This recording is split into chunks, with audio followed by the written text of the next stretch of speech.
우리 사랑하는 성도 여러분, 오늘은 구원의 완성이라는 주제로 말씀을 나누고자 합니다. 혹시 우리 구원에도 단계가 있다라는 말을 들어보셨습니까? 이런 말을 들으셨을 때 어떤 분들은 이렇게 생각하실 수 있을 것 같습니다. 그럼 구원에도 종류가 여러 가지란 말입니까? 구원의 방법이 여러 가지란 말입니까? 라는 생각을 하실 수도 있을 것 같습니다. 아닙니다. 구원은 오직 하나입니다. 성경에서는 분명히 말씀하고 있습니다. 우리 사도행전 4장 12절 말씀을 다 같이 한번 읽어보도록 하겠습니다. 다른 이로서는 구원을 받을 수 없나니 천하 사람 중에 구원을 받을 만한 다른 이름을 우리에게 주신 일이 없음이라 하였더라. 맞습니다. 구원은 오직 우리 예수 그리스도를 믿는 믿음으로 받는 은혜입니다. 자, 그런데 왜 구원의 단계를 말하는 것일까요? 이것은 예수님을 믿고 하나님의 자녀가 된 성도가 이제 어떻게 자라나고 성숙해 가는가를 설명하는 표현입니다. 자, 그렇다면 이제 본문 12절을 함께 살펴보도록 하겠습니다. 12절 말씀, 같이 한번 읽어보겠습니다. 그러므로 나의 사랑하는 자들아, 너희가 나 있을 때뿐 아니라 더욱 지금 나 없을 때에도 항상 복종하여 두렵고 떨림으로 너희 구원을 이루라. 아멘. 두렵고 떨림으로 너희 구원을 이루라. 여러분, 이 말씀을 들으셨을 때 어떤 마음이 드십니까? 아니, 구원은 이미 내가 받았는데 무언가를 이루어야 한다는 말인가? 아니면 나의 구원이 아직 불완전한 것인가? 라는 이러한 의문을 가지실 수 있습니다. 그런데 여기서 말하는 구원은 이미 받은 칭의의 구원을 말하는 것이 아닙니다. 우리의 구원을 완성해 가는 과정, 곧 성화와 영화의 구원을 말씀하는 것입니다. 구원의 세 단계에 칭의와 성화, 영화가 있습니다. 그래서 먼저 이 구원의 세 단계를 조금 더 깊이 나누어 보도록 하겠습니다. 칭의, 이것은 무엇입니까? 칭의, 이것은 의롭다 하심을 말합니다. 칭의는 우리가 예수님을 믿는 그 순간 죄인에서 의인으로 신분이 바뀌는 것을 말합니다. 로마서 5장 1절을 같이 한번 읽어보도록 하겠습니다. 다 같이 읽겠습니다.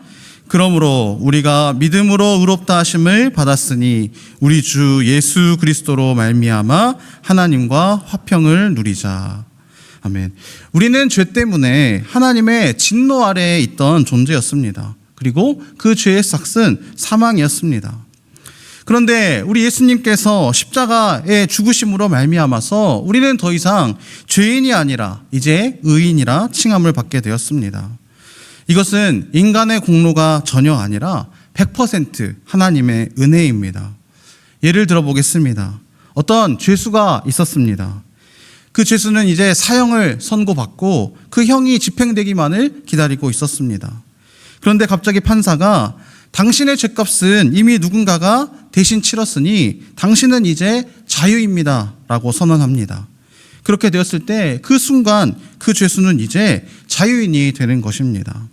이것이 바로 우리가 받은 칭의의 은혜입니다. 이어서 두 번째로 성화는 거룩해져 가는 과정입니다.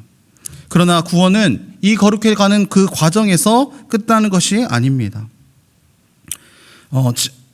칭의는 이제 칭의가 우리의 신분에 있어서 변화되는 것이라면 성화는 우리의 삶의 변화입니다. 이제 우리는 하나님의 자녀답게 살아야 하고 예수님의 성품을 닮아가야 합니다. 히브리서 12장 14절에는 이렇게 말씀하고 있습니다. 같이 한번 읽어보겠습니다. 모든 사람과 더불어 화평함과 거룩함을 따르라. 이것이 없이는 아무도 주를 보지 못하리라. 성화는 하루아침에 이루어지는 것이 아닙니다. 오랜 시간 동안 연단과 훈련을 통해서 조금씩 자라나는 것입니다. 또 다시 한번 히브리서 12장 11절도 한번 보겠습니다. 히브리서 12장 11절입니다. 무릇 징계가 당시에는 즐거워 보이지 않고 슬퍼 보이나 후에 그로 말미암아 연단받은 자들은 의와 평강의 열매를 맺느니라. 이 성화는 고난을 통해서 이루어집니다. 그래서 힘들고 때로는 눈물겨운 일도 있지만 반드시 열매를 맺을 것이라고 말씀하고 있습니다. 세 번째로 영화는 구원의 완성입니다. 마지막 단계입니다. 예수님이 다시 오실 때 우리가 주님의 영광을 온전히 입게 되는 그러한 상태를 말하는 것이 영화입니다. 요한일서 3장 2절 말씀은 이렇게 말하고 있습니다. 같이 한번 읽어보겠습니다. 사랑하는 자들아, 우리가 지금은 하나님의 자녀라. 장래에 어떻게 될지는 아직 나타나지 아니하였으나 그가 나타나시면 우리가 그와 같을 줄 아는 것은 그의 참모습 그대로 볼 것이기 때문이니. 아멘. 이 영화는 이제 더 이상 죄와 싸우지 않습니다. 아픔도 없고 눈물도 없는 상태입니다. 우리 성도의 최종적인 구원을 말하는 것입니다. 그렇다면 하나님은 어떻게 우리의 구원을 완성으로 이끌어 가실까요? 오늘 우리 말씀을 통해서 한번 살펴보도록 하겠습니다. 첫 번째, 하나님은 우리의 마음속에 거룩한 소원을 두심을 통해서 구원을 완성을 이루어 가십니다. 우리 읽었던 본문 말씀 13절 말씀을 다시 한번 다 같이 읽어보도록 하겠습니다. 너희 안에서 행하시는 이는 하나님이시니 자기의 기쁘신 뜻을 위하여 너희에게 소원을 두고 행하게 하시나니. 우리 하나님께서는 우리 성도의 마음속에 거룩한 소원을 심어주신다는 것입니다. 나는 이제 어떻게 살아야 할까? 내 인생의 목적은 무엇일까? 어떻게 하면 하나님을 기쁘시게 할 수 있을까? 이러한 마음이 생긴다면 그것은 성령께서 역사하신 증거입니다. 예를 들어 어떤 청년이 있다라고 생각해 봅시다. 이 청년이 신앙생활을 하는데도 자꾸만 넘어집니다. 그러나 그 청년의 마음속에 이상하게도 내가 다시 하나님께 나아가야지, 다시 하나님을 붙잡고 바른 길을 가야지 라는 마음이 일어납니다. 이러한 마음을 주시는 분이 바로 하나님이시고 하나님께서 주시는 거룩한 소원이다라고 할 수 있을 것 같습니다. 그리고 우리 하나님께서는 이 소원만 주실 뿐만 아니라 그 소원을 이룰 수 있도록 그 소원을 이룰 수 있는 힘을 또한 우리에게 공급해 주십니다. 우리 성령께서 우리에게 능력을 주시고 다시 일어서게 하셔서 끝까지 달려가게 하시는 줄로 믿습니다. 우리의 믿음의 소원을 주시는 하나님을 믿으시고 끝까지 의지하시기를 소망합니다. 둘째로, 하나님은 우리를 원망과 시비가 없는 삶으로 이끄십니다. 우리 14절 말씀을 한번 읽어보겠습니다. 모든 일을 원망과 시비가 없이 하라. 성도 여러분, 우리 인간의 본성은 늘 원망하고 불평하는 성향이 있습니다. 이스라엘 백성들은 어땠습니까? 광야에서 하나님을 원망하는 것을 볼 수 있습니다. 만나와 메추라기를 먹으면서도 불평했습니다. 목이 마르다고 원망하고 지도자 모세를 향해서 불평했습니다. 저 역시도 마찬가지입니다. 저희 가정에 둘째를 가졌을 때 저희 아내가 이번에는 첫째 때랑 다르다는 것입니다. 입덧도 다르고 먹고 싶은 음식도 다르고, 와, 이번에는 딸이구나 라고 제가 확신했습니다. 그런데 이제 산부인과에 가서 성별을 보지 않습니까? 이제 성별을 보는데 산부인과에서 무슨 복권 같은 거를 긁어서 성별을 알려주더라고요. 그래서 제가 복권을 딱 긁는데 하늘색이 나오는 거예요. 근데 느낌이 좋지 않더라고요. 그래서 마저 긁었는데 이 왕자님이라고 이렇게 써 있는 거예요. 첫 번째로 먼저 저희 아내한테 원망을 너무 많이 했습니다. 저한테 바람을 잔뜩 넣어놓고 아들이라니. 그리고 이어서 우리 하나님께 제가 그렇게 간절히 딸을 원했는데 아들을 주시다니요. 그리고 이 딸둘의 아들 하나면 뭐라고 하죠? 네, 금메달. 딸만 둘이면 은메달. 딸 하나에 아들 하나면 동메달. 이제 아들 둘이면 목메달. 네. 이제 저는 금메달은 물 건너 갔고 이제 목메달 확정입니다. 이러한 생각에 얼마나 실망을 했던지 그 짧은 찰나에 그 산부인과에서의 그 짧은 시간인데도 모든 간호사 선생님들이 걱정할 만큼 하나님께 원망을 하고 실망을 했던 모습을 생각나게 되었습니다. 이러한 모습은 정말 저의 모습처럼 우리는 정말 작은 일에도 쉽게 불만을 갖고 자기 고집대로 살고 싶어 합니다. 그러나 성령께서 우리 안에 계실 때 우리는 변화되게 됩니다. 물론 여전히 분노가 있고 자기 고집이 있습니다. 그러나 이제는 우리가 예수님 때문에 참을 수가 있고 하나님의 은혜 때문에 견딜 수가 있게 되는 것입니다. 이것은 우리가 성격이 좋아서가 아닙니다. 그것은 하나님이 나와 함께 계시다라는 그 믿음이 있기 때문에 우리는 이 원망을 이겨낼 수 있는 줄로 믿습니다. 우리 하나님이 함께 하신다라는 믿음을 가지시고 원망과 시비를 이기시는 저와 여러분들이 되었으면 좋겠습니다. 셋째, 하나님은 우리를 흠없고 순전한 자로 세워가십니다. 우리 15절 말씀을 다시 한번 같이 읽도록 하겠습니다.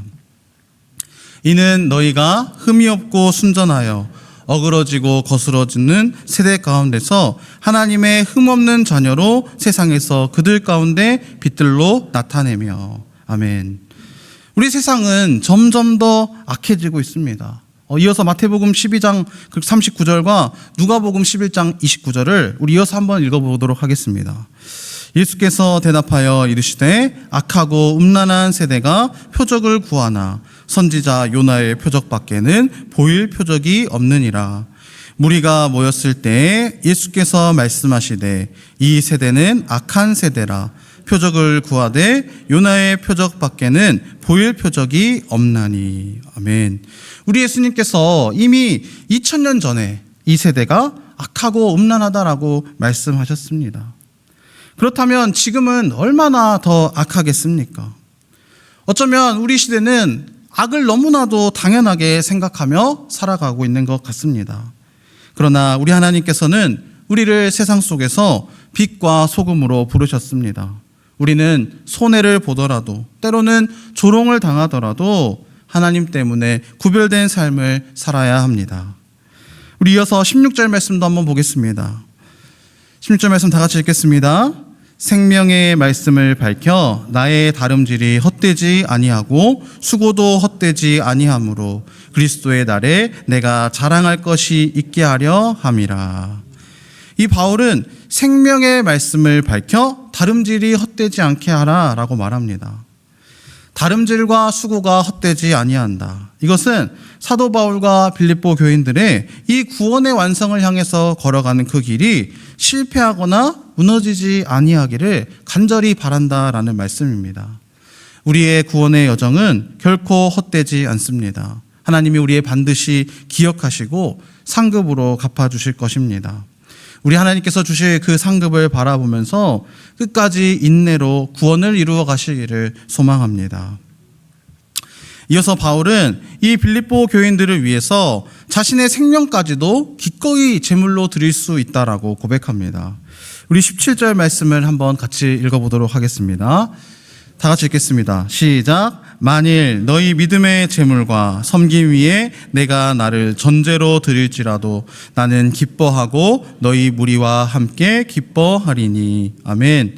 여기서 전제가 나옵니다. 이 전제라는 것은 이 구약시대에 희생 제사를 드릴 때 이 제물 위에 포도주를 부어서 드리는 제사를 의미합니다. 자신의 모든 것을 부어서 바친다라는 의미를 담고 있습니다. 자, 여러분, 우리 함께 다시 한번 생각해 봤으면 좋겠습니다. 바울이 이 감옥에 있으면서도 기뻐했던 이유가 무엇일까요? 네, 그것은 바로 구원의 완성을 바라보고 있었기 때문입니다. 이 구원의 완성, 이 길은 결코 쉽지 않은 길입니다. 때로는 눈물 골짜기를 지나야 하고 우리는 고난을 감수해야만 합니다. 그러나 그 길 끝에는 반드시 기쁨이 있기 때문에 바울은 기뻐할 수 있었던 것 같습니다.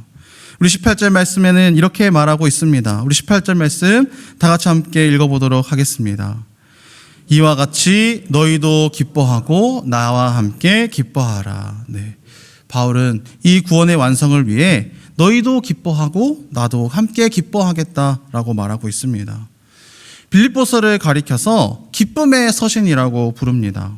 사도 바울은 비록 감옥에 갇혀 있으면서 그 고난 중에 편지를 썼지만 이 빌립보서 안의 기록은 기쁨과 소망이 가득한 고백들이 넘쳐나는 것을 우리가 보면서 기쁨의 서신이라고 부릅니다. 말씀을 맺도록 하겠습니다. 사랑하는 성도 여러분, 구원은 하나님이 우리에게 주신 선물입니다. 그리고 그 구원을 우리 주님께서는 지금도 이루어가고 계십니다. 그리고 그 구원을 우리 주님께서 반드시 완성하십니다. 여러분, 혹시 지금 인생이 힘들고 고단하십니까? 왜 내 삶에 이러한 고난이 있을까? 왜 내 인생은 이렇게 눈물이 많을까? 그런 마음이 드시는 분이 계십니까? 그렇지만 그 고난이 헛된 것이 아닙니다. 그리고 그 눈물은 그냥 흘리는 눈물이 아닙니다. 우리는 지금 다듬어져 가는 다이아몬드와 같습니다. 하나님께서는 연단과 고난이라는 도구로 우리를 다듬으시고 이 눈물과 시련이라는 과정을 통해서 우리를 보석처럼 빚어 가십니다. 그러므로 낙심하지 마시기 바랍니다. 지금의 고난이 바로 하나님이 우리를 영화로운 존재로 세워가시는 그 과정이라는 것을 믿으시기 바랍니다. 두렵고 떨림으로 너희 구원을 이루라. 이 말씀을 붙들고 구원의 완성을 바라보면서 비록 고난의 길, 험난한 길을 간다 할지라도 끝까지 믿음을 지키시는 저와 여러분들이 되시기를 우리 주님의 이름으로 간절히 축원드립니다.